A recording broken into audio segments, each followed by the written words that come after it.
नमस्कार दोस्तों, आज हम लोग इलेक्ट्रिसिटी का अगला पार्ट देखने वाले हैं और इसमें हम लोग देखेंगे ओम्स का नियम। ठीक है, इसके लिए पहला एक वीडियो है बेसिक कॉन्सेप्ट ऑफ इलेक्ट्रिसिटी दिया हुआ है, आप उसको देख सकते हैं, अपना चैनल पर है Newton classes math and science. एक बार विजिट कीजिए और नया रहेगा तो सब्सक्राइब करके वीडियो को आप देख सकते हैं। आज हम लोग देखेंगे ओम्स का नियम, जो बहुत ही इंपॉर्टेंट है और न्यूमेरिकल्स बनाने के लिए बहुत ही इंपॉर्टेंट है। ओम का नियम समझना भी बहुत जरूरी है। तो देखिए, ओम क्या है? ओम एक साइंटिस्ट का नाम है। क्या है? एक वैज्ञानिक का नाम है, जिन्होंने कथन कहा या इस नियम का प्रतिपादन करते हुए उन्होंने कहा कि विभवांतर विद्युत धारा का समानुपाती होगा किसी भी परिपथ में यदि परिपथ का क्या हो, तापमान नियत हो। अंग्रेजी में कहेंगे इसको कि when potential difference is directly proportional to electric current in the circuit if temperature is constant. अब इसका मतलब इस नियम को हम आगे बढ़ते हुए चलते हैं कि विद्युत धारा अगर आई है, वोल्टेज जो है या पोटेंशियल डिफरेंस भी है, दोनों एक दूसरे का समानुपाती है, तो इस प्रोपोर्शनलिटी को हटाने के लिए यानी भी और आई में रिलेशन बनाने के लिए, संबंध बनाने के लिए इसके प्रोपोर्शनलिटी की जगह पर हम लोग आर क्या रख दिए, कांस्टेंट रख दिए। और इस आर को हम लोग क्या बोले, नियतांक बोले। क्या बोले? नियतांक। और इस नियतांक को क्या बोले, प्रतिरोध।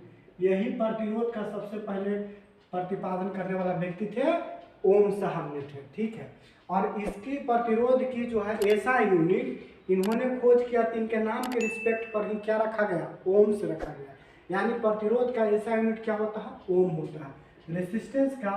रेसिस्टेंस जो है अंग्रेजी शब्द है, प्रतिरोध हिंदी शब्द है। ऐसा यूनिट की बात करेंगे तो ऐसा यूनिट क्या है, ओम्स है। क्या है? ओम्स। और इसको डिनोट कैसे करते हैं, यू आप उल्टा में लिख दीजिएगा और थोड़ा थोड़ा ऐसे कर देंगे तो ओम का इंडिकेशन हो जाएगा। अब देखिए ओम्स का नियम कहाँ कहाँ लागू हो सकता है। तो ओम्स का नियम सबसे पहले प्रतिरोध पर लागू होगा, क्योंकि प्रतिरोध ही इन्होंने खोज किया, तो सबसे पहले प्रतिरोध पर लागू होगा। संधारित्र पर लागू होगा, प्रेरकत्व पर लागू होगा। संधारित्र मतलब क्या हुआ, कैपेसिटर हो गया, इंडक्टेंस हो गया। ये सब पर ओम्स का नियम क्या होंगे, लागू होंगे। याद रखिएगा, यही सब वन लाइनर क्वेश्चन आता है, हर एग्जाम में आता है। यही सब वन लाइनर क्वेश्चन हर एग्जाम में आता है। प्रतिरोध पे लागू होगा, कैपेसिटर पर लागू होगा, इंडक्टेंस पर यानी संधारित्र पर लागू होगा, प्रेरकत्व पर लागू होगा। ओम का नियम रेखीय एवं द्विरेखीय या द्विदिशात्मक परिपथ में काम करता है। यानी नियम जो है इनका ओम्स का रेखीय लीनियर परिपथ के लिए और द्विदिशात्मक मतलब एक्स वाई डायमेंशन के लिए भी लागू हो सकता है। कौन? ओम का नियम। बट सब जगह आप जो लिखा रहा है कि यहाँ आप लागू कर सकते हैं, कंडीशन वही रहेगा। टेम्परेचर आपको क्या करना है, कांस्टेंट रखना, नियत कांस्टेंट रखना। ओम का नियम एसी और डीसी दोनों पर काम करता है। क्वेश्चन आता है कि ओम का नियम किन पे अप्लाई होगा, अल्टरनेटिव करंट के लिए या डायरेक्ट करंट के लिए। तो ओम का नियम दोनों के लिए अप्लाई होता है। एसी के लिए आर, देखिए एसी के लिए आर के स्थान पर प्रतिबाधा जेड हो जाता है। जैसे ओम का नियम हम लोग अप्लाई करेंगे, यानी रेसिस्टेंस जैसे ही हम लोग एसी में अप्लाई करते हैं तो रेसिस्टेंस जो है आर की जगह पर क्या हो जाता है, जेड, जिसको अंग्रेजी में रिजुलेंस भी कहते हैं और हिंदी में क्या बोलते हैं, प्रतिबाधा बोलते हैं। अब देखिए ताप बढ़ता है तो ओम साहब ने कहा कि यदि ताप बढ़ेगा तो आपका क्या, आपका जो है प्रतिरोध बढ़ेगा। यानी ताप और प्रतिरोध में क्या का रिलेशन हो गया, समानुपाती हो गया। एक बढ़ेगा तो दूसरा भी बढ़ेगा और एक घटेगा तो दूसरा भी घटेगा। मतलब ये हुआ कि ताप किसी भी परिपथ का, चालक का, तार का, किसी भी चालक के तार का अगर ताप बढ़ता है तो प्रतिरोध क्या होगा, हमेशा और हमेशा बढ़ेगा। ताप घटता है तो प्रतिरोध हमेशा और हमेशा घटेगा। चालक की तार की लंबाई बढ़ता है तो प्रतिरोध क्या होगा, बढ़ेगा। देखिए length of the wire is directly proportional to resistance of the circuit. यानी मतलब ये हुआ कि जितना लंबाई आप बढ़ाइएगा तार का, किसी भी वायर का, तार का जितना लंबाई बढ़ाइएगा उतना ही आपका रेसिस्टेंस क्या होगा, बढ़ेगा।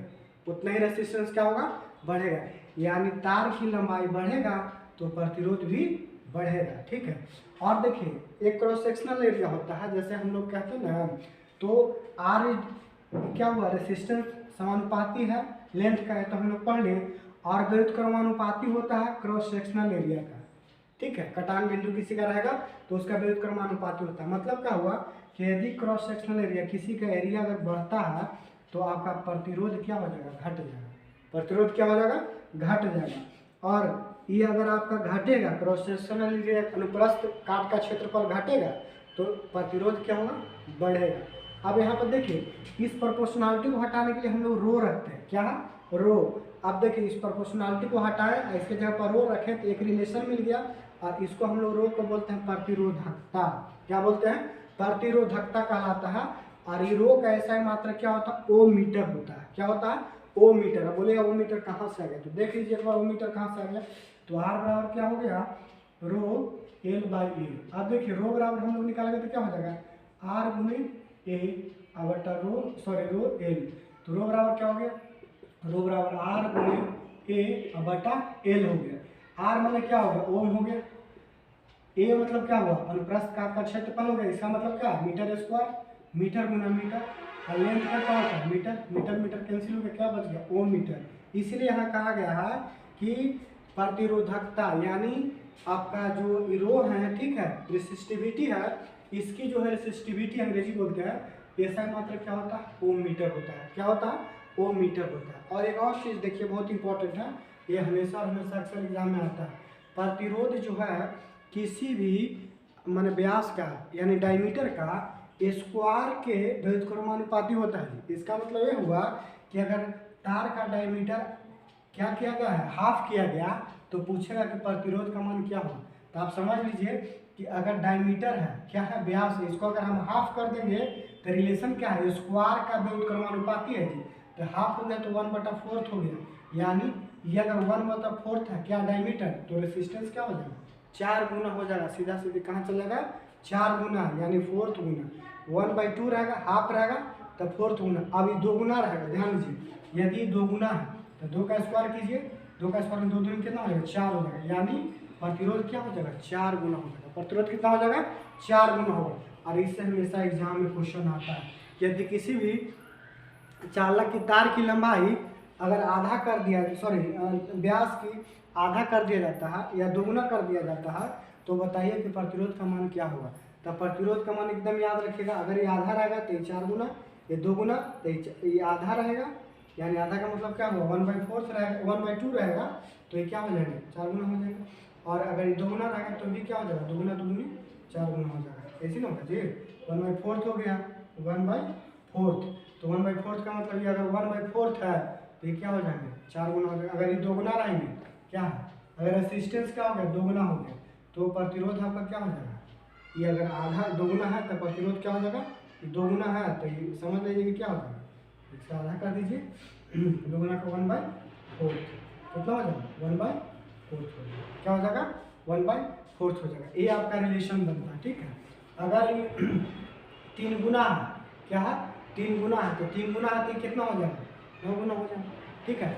ये आपका होता है रिलेशन बिटवीन, किसमें, रिलेशन बिटवीन प्रतिरोध और किसी भी चालक के तार के व्यास के बीच का दोनों का रिलेशन होता है 1/d², यानी 1/d² का मतलब क्या हो गया, डायमीटर ऑफ चालक का तार हो गया। उसके बाद हम लोग देखते हैं इसमें, अब देखिए एक चीज़ और देखिए कि इसका कितना इंपॉर्टेंस होता है, ओम्स का नियम। अब हम लोग अगर मान लीजिए कि टॉपिक की बात करेंगे, एक टॉपिक की बात करेंगे, क्या टॉपिक होता है, पावर। आप जानते करते हैं कि पावर का हिंदी क्या होता है, शक्ति। अगर हम लोग शक्ति की बात करते हैं तो शक्ति आप समझ लीजिए कि पावर का मतलब क्या होता है कि work done per unit time, काम करने की दर को ही हम लोग क्या करते हैं, शक्ति कहते हैं, ठीक है, यानी W/T। अब हम लोग जानते हैं शक्ति बराबर क्या, पहला फॉर्मूला होता है पावर बराबर V गुने I बनता है, पहला फॉर्मूला। अब ओम्स का नियम के हिसाब से, यानी ओम्स का नियम के आधार पे हम लोग और सारा फार्मूला निकाल सकते हैं। जैसे देखिए कौन कौन सारा फार्मूला निकाल सकते हैं, शक्ति का यही इंपॉर्टेंस है। और शक्ति का हम लोग यूनिट जानवे करते हैं, ऐसा यूनिट शक्ति का क्या होता है, वाट होता है। छोटा यूनिट क्या होता है, वाट होता है। बड़ा यूनिट क्या होता है, किलो वाट होता है। और कमर्शियल यूनिट की बात करेंगे तो HP लेते हैं, हॉर्स पावर। और 1 HP इक्वल टू क्या हो जाता है, 746 वाट होता है। ये हम लोग बेसिक क्लास में जान चुके हैं। आप इसका पहला वर्क पावर एनर्जी भी देखिएगा तो उसमें भी आपको मिल जाएगा और इसमें मिल जाएगा। ऐसे शक्ति का कोई यूनिट पूछता है तो देखिए वर्क का क्या होता है, जूल, तो जूल बटा सेकेंड होता है, यानी जूल बटा सेकेंड को ही हम लोग क्या कहते हैं, वाट कहते हैं। तो वाट क्या है, छोटा यूनिट है। वाट क्या है, छोटा यूनिट है, ऐसा यूनिट है लेकिन छोटा है। तो बड़ा में हम लोग क्या करते हैं, किलो वाट में लेते हैं। और कमर्शियल यूनिट की बात करते हैं, जैसे मोटर वगैरह हम लोग बोलते हैं ना 1 HP का चाहिए, 2 HP का चाहिए, तो HP बता रहा है कि अगर 1 HP का मोटर लेते हैं तो पावर कंज्यूम कर रहा है 746 वाट कंज्यूम कर रहा है। ठीक है, अब हम लोग बात करेंगे P बराबर एक फॉर्मूला होता है V, और एक होता है क्या होता है V² बटा R भी एक फॉर्मूला होता है, और P बराबर एक होता है I² R भी होता है। ये सब कहाँ से आता है? ओम्स का नियम के हिसाब से आता है। जैसे आप देखिए I बराबर हम लोग ओम के नियम से क्या लिख सकते हैं?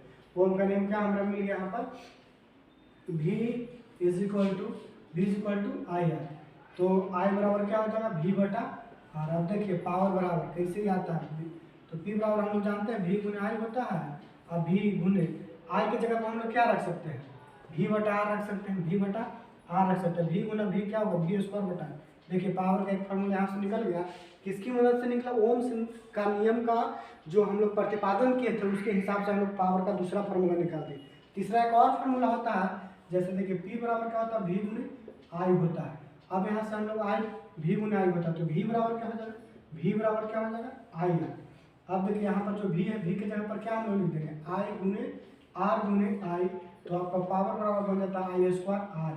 यानी तीन फार्मूला बनता है ओम्स लॉ के मदद से, पावर बराबर। ठीक है, इसलिए बोले कि ओम्स लॉ बहुत ही इंपॉर्टेंट है। और न्यूमेरिकल सेक्शन करेंगे तो आपको ओम्स का नियम हमेशा और हमेशा यूज होगा न्यूमेरिकल सेक्शन के लिए। ठीक है, तो ये थोड़ा सा पावर का हम लोग बेसिक क्या स्ट्रक्चर जान गए, बेसिक संरचना जान गए कि पावर क्या होता है और पावर बराबर कितने सारे फार्मूले होते हैं। तो पावर बराबर एक फार्मूला हो गया, 2 हो गया, 3 हो गया, और 4 फार्मूला होते हैं। बेसिक फार्मूला कितने होते हैं? 4 फार्मूला होते हैं पावर बराबर। अब देखिए हम लोग आगे वाला देखते हैं, क्या व्हीटस्टोन ब्रिज है। देखिए व्हीटस्टोन ब्रिज का मतलब क्या होता है, कहाँ पे यूज होता है, वो हम लोग थोड़ा सा समझते हैं।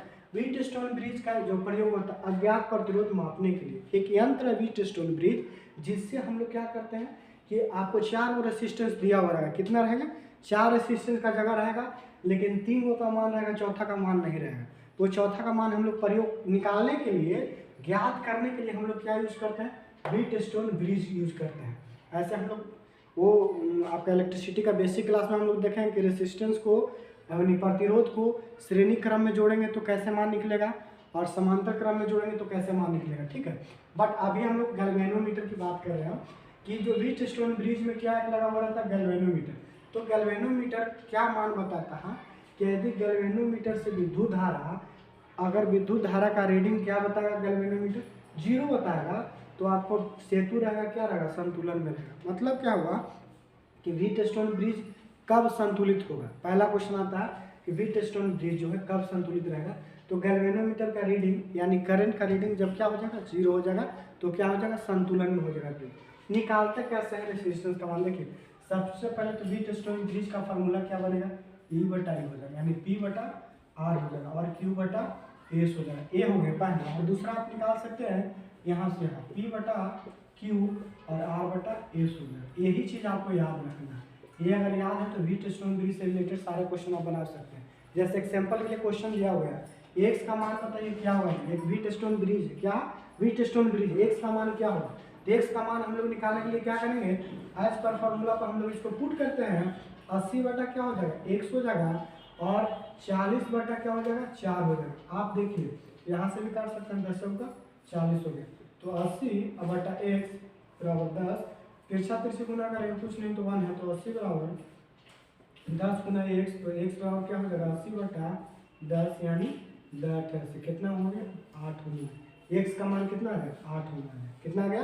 8 हो। और दूसरा कंडीशन आपको क्या बताएगा कि P बटा Q, तो P बटा Q के हिसाब से भी आप रखिएगा तो उतना ही आएगा। देख लीजिए 80 बटा कितना हो जाएगा? 40, और दूसरा हो जाएगा x बटा 4, देखिए 4 दूनी 80 और 2 दूनी 4 दूनी 8, 8 हो गया। दोनों का कंडीशन सेम। तो आज हम लोग इस बेसिक क्लास में सबसे ज़्यादा इंपॉर्टेंस ओम्स का नियम था, और यहाँ पर आप देखिए व्हीटस्टोन ब्रिज था। दोनों बेसिक कॉन्सेप्ट जो था हम लोग कवर कर लिए, और रिविजन कर लेते हैं। ओम्स का नियम कहता है कि विद्युत धारा जो है से कि विभवांतर का समानुपाती होगा यदि तापमान को क्या रखा जाए? नियत रखा जाए तो। और यही दोनों के रिलेशन, प्रोपोर्शनलिटी को हटाने के लिए, समानुपाती को हटाने के लिए एक हम लोग क्या करते हैं? नियतांक को मानते हैं R, और यही R क्या है?